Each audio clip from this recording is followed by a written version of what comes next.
If your heart is aching right now and you feel hopeless, you feel useless, you feel defeated based on the situation that's happening, I just want to remind you, you literally have the ability to make dua.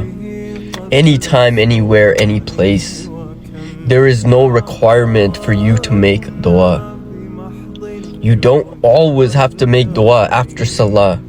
You don't always have to make dua after reading the Quran, after making wudu.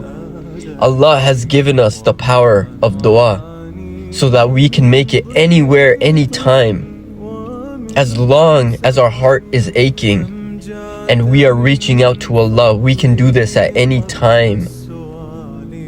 There is no requirement for dua. Musa alayhi salam did not make dua after he performed salah. He left his town and he sat under a tree, raised his hands and said, Rabbi inni lima anzalta ilaya min khairin faqir.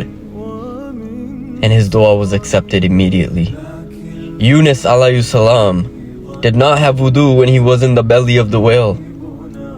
He simply recited, La ilaha illa ant subhanaka inni kuntu minad dalimin, in the belly of the whale, and Allah had saved him. Sometimes dua comes from the depths of your heart, out of sincerity. Allah says, the power of a sincere dua always hits its target.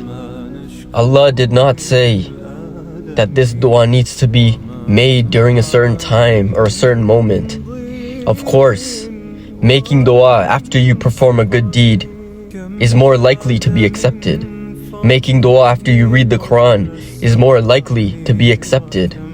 But if you are sincere, simply walking down the street and you find a sense of sadness in your heart for these people, for the ummah, and that sincerity overwhelms you for you to raise your hands and make dua to Allah, that dua is more sincere than any dua.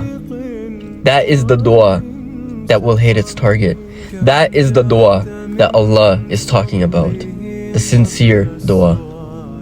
Make it all the time, anytime you remember this situation. Sincerity comes from your heart. Sincerity may be created from actions, but sincerity comes from the depths of your heart. When your heart aches, make dua. It is powerful. Subhanallah. Islam is beautiful.